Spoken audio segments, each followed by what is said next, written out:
dulu Pak nama Bapak dan Ya, oke. yang lainnya. Oke, terima kasih. Assalamualaikum warahmatullahi wabarakatuh. Waalaikumsalam warahmatullahi Tentunya wabarakatuh. saya mengucapkan selamat datang yang di SMK Alputon. Mungkin ada yang baru pertama kali ke sini, mungkin sudah ada sering mendengar tapi belum ke sini ada. Ada yang di sini juga ada. Biasanya siswa peradaban di sini semua. Untuk ini. Baik, untuk nama saya itu Munib Husaini. Saya lulusan berarti di di YIN Purwokerto dulu, jurusan BKI-nya. Jadi kita mengarah ke Islamnya, bimbingan konseling Islamnya. Jadi di jurusan BKI, saya masuk ke sini tahun 2008, cukup lama lah semuanya. Untuk domisili saya sekarang aslinya sih Pakiringan, satu kelurahan dengan Mbak Wini. Cuma sekarang aku dapat jodoh di Cikunir sudah 9 tahun lebih lah. Bisa domisili Cikunir, menetap di dekat Cikunir. Seperti itu perkenalan awal. Silakan. Jadi kan Bapak sebagai guru bimbingan konseling Ya, itu di sini di SMK Alputon ya? Ya. Udah berapa lama Pak menjadi guru? Saya menjadi guru BK berarti dari 2008 sampai sekarang berapa tahun? Berarti 20 tahunan lebih ya? Ya.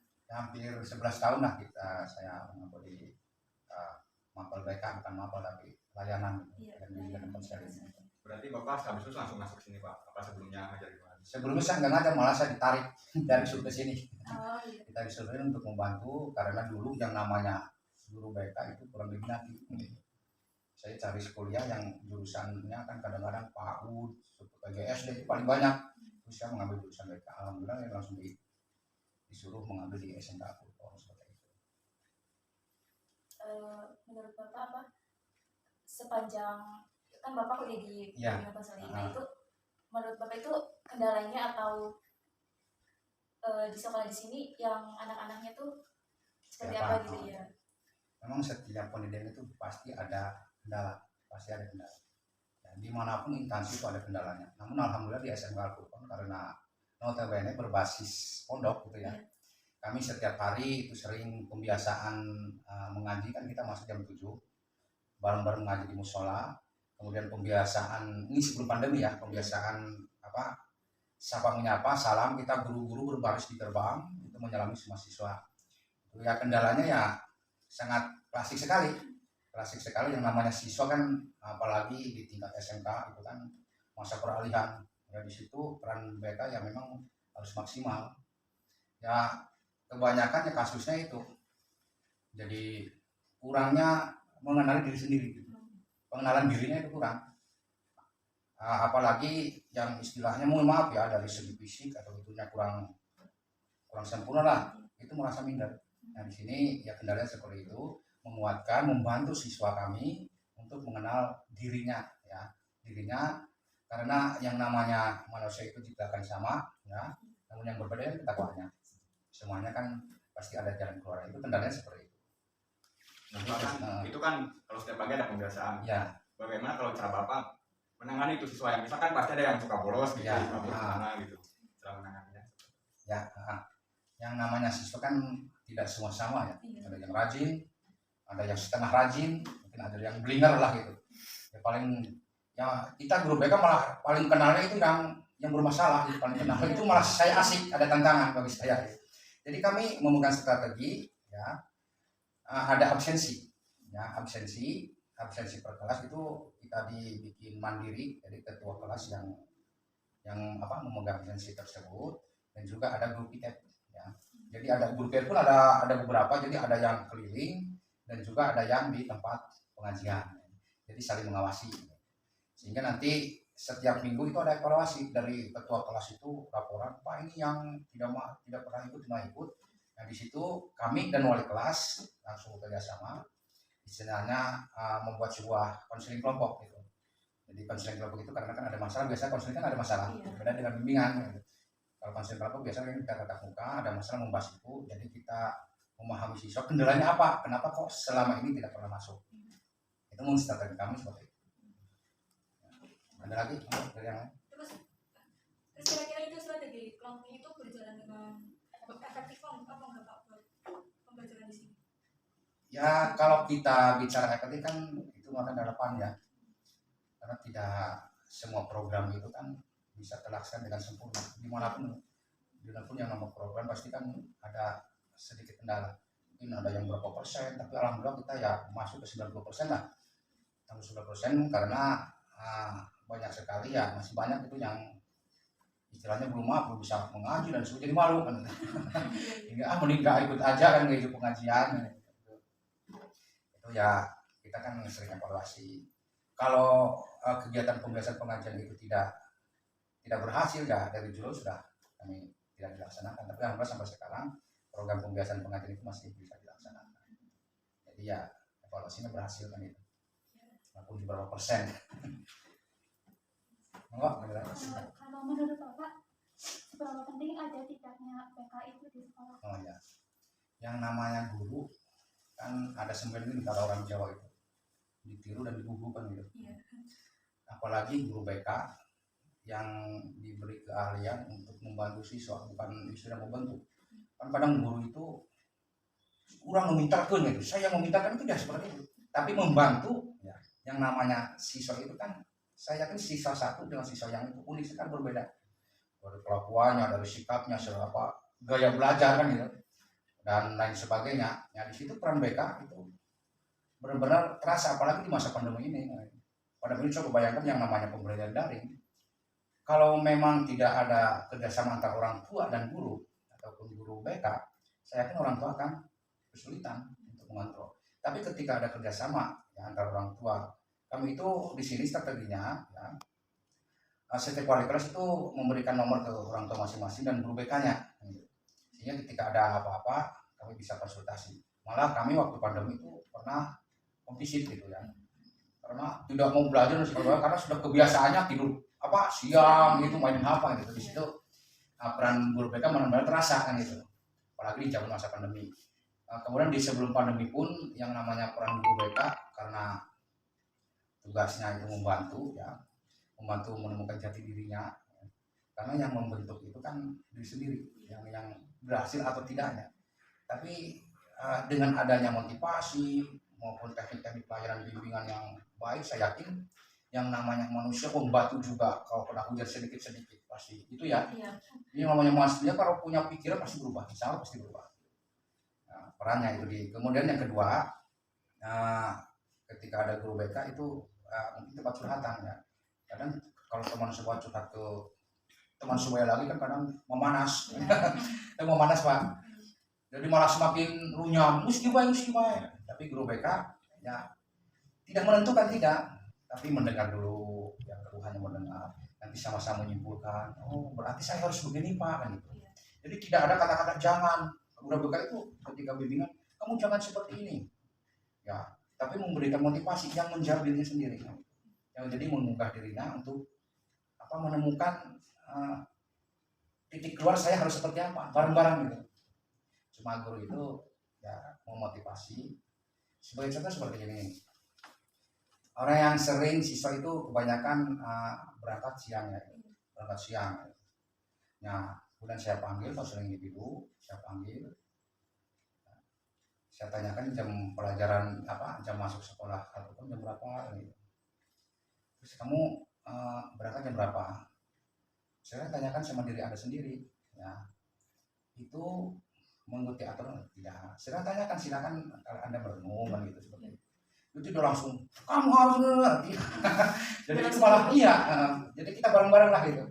Terus kendalanya silakan, kendalanya apa sih? Oh, masuknya siang, motor apa baunya siang, silakan Anda carilah kendala sendiri. Jadi kita mendengarkan dulu nih. Itu seperti itu. Tapi itu ada nggak Pak yang siswa misal kemauan sendiri itu datang ke BK gitu? Ada.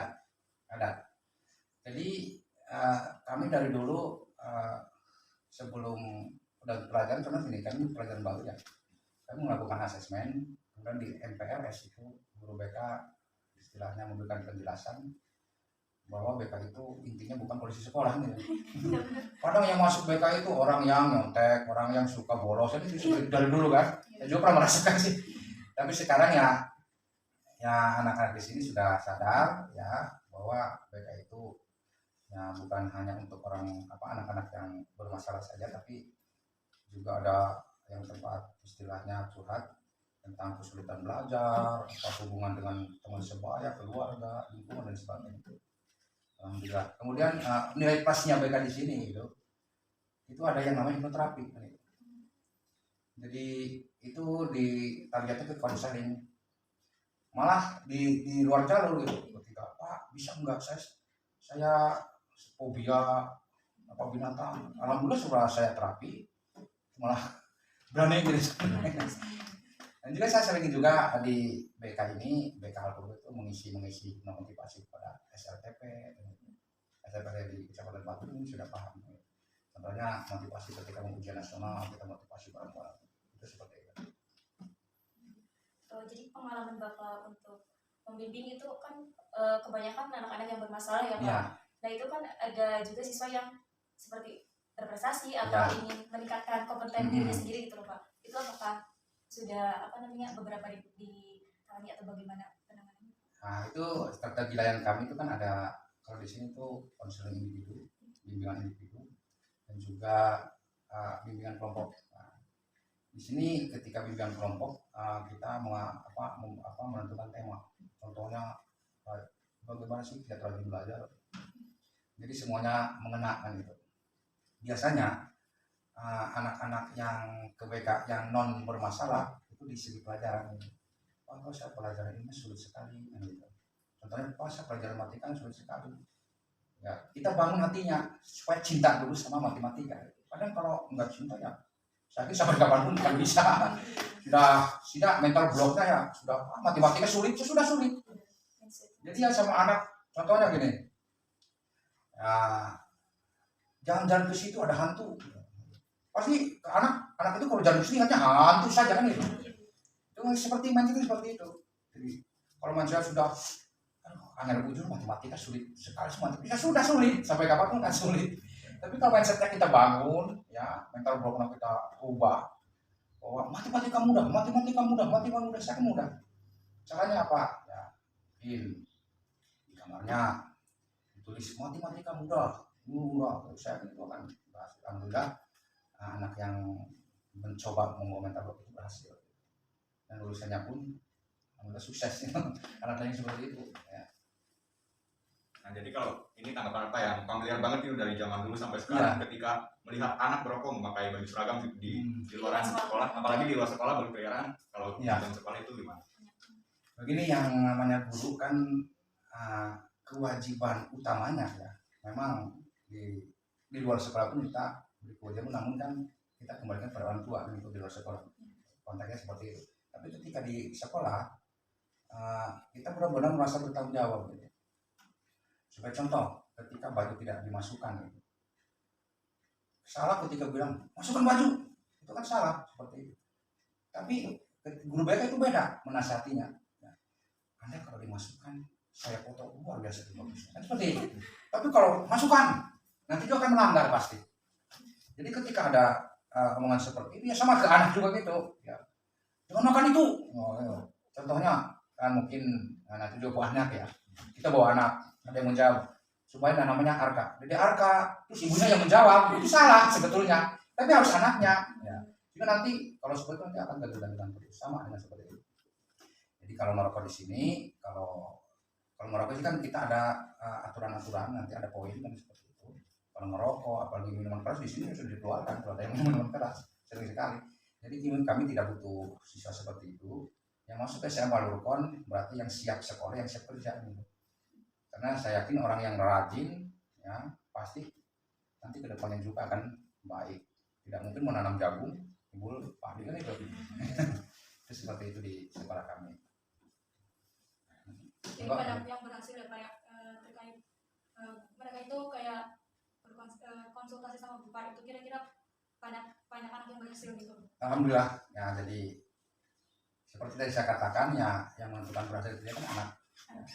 Tapi dengan apa strategi bimbingan di Alpur itu alhamdulillah ya walaupun tidak 100% ya melebihi ya yang 50% itu berhasil.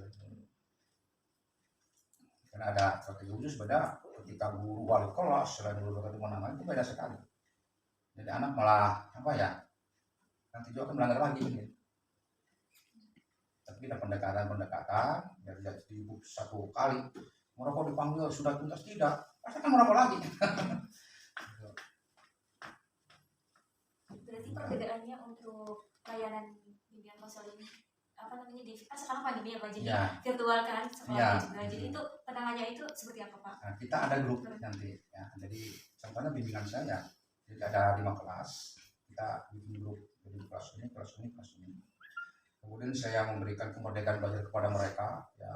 Saya kadang share materi video yang istilahnya senangnya belajar di rumah kan itu. Ada video itu nanti yang sudah baca saya contreng yang sudah melihat, kemudian dikasih tugas ya. Tugas itu tidak membebani karena kita mengalaminya di masa pandemi ini. Tugasnya paling yel semangat gitu, dan semangat belajar, semangat untuk di masa pandemi ini. Silakan kreasi masing-masing, mau di hutan mau di sawah terserah gitu. Alhamdulillah anak-anak ya responnya. Jadi kita virtual, kadang ketika ada masalah pun ya kadang ya nampak itu ada juga ada yang masalah setelah terus telepon, kita terjadwal kan gitu, terjadwal di share di grup WA itu. Ketika mau konseling individu kita terjadwal, barangkali nanti tunggu itu ya. Semuanya memang di masa pandemi sulit sekali.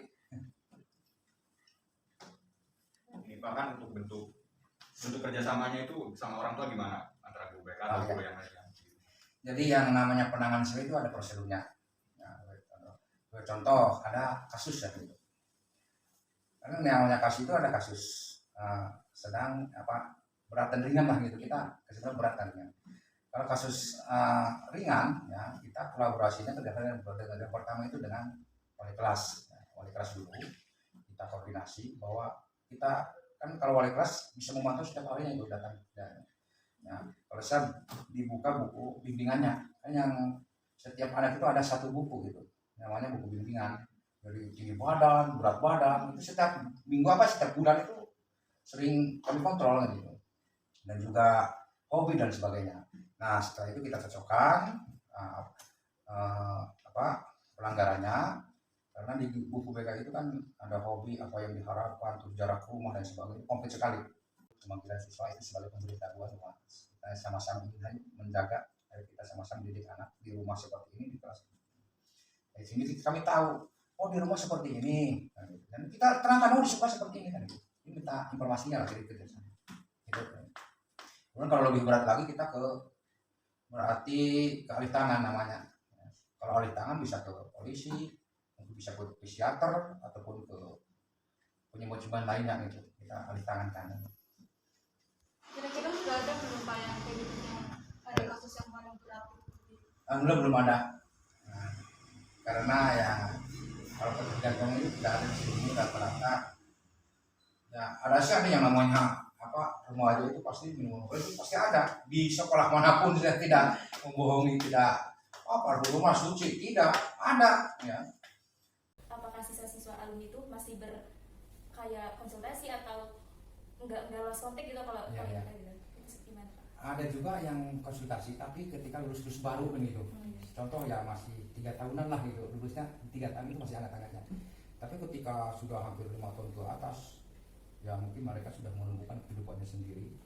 Tapi di kami itu ada ikatan alumni SMK Bourbon itu ada blognya lah gitu, ada grupnya. Jadi dari tahun 1998 sampai ini ada. Ini ketika kami mengadakan yang namanya alumni gitu ya, reuni besar itu kami bisa melewati. Alhamdulillah yang alumni pun yang ketika sudah sukses ya tidak melupakan Al-Qur'an, malah kadang ada yang mensupport, memberikan dana gitu. Banyak sekali seperti itu. Berarti peran guru bimbingan konseling itu sangat ini ya Pak, berpengaruh. Iya, pengaruh sekali, ya? Pengaruh sekali terhadap pendidikan. Ya, tugasnya ya itu sih membantu, karena yang namanya sekolah kan tujuannya karakter kan. Iya. Buat banyak orang pintar tapi karakter tidak baik. Sekarang kita aja di atas, pintar oke, tapi kelakuan ya. Jarang orang kelakuannya baik, yang pintar banyak. Kita di sini guru BK ingin membantu agar anak-anak nanti lulus berkarakter, minimal ya mengakui dirinya sendiri, kenal diri sama diri sendiri. Insya Allah kalau seperti itu akan sukses. Kalau tidak karakter ya kerja dimanapun pasti kan gagal. Intinya kami karakter membangun anak terlebih dahulu. Mungkin cukup Ya, sekian Pak. Terima kasih Pak untuk Iya, segala penjelasannya.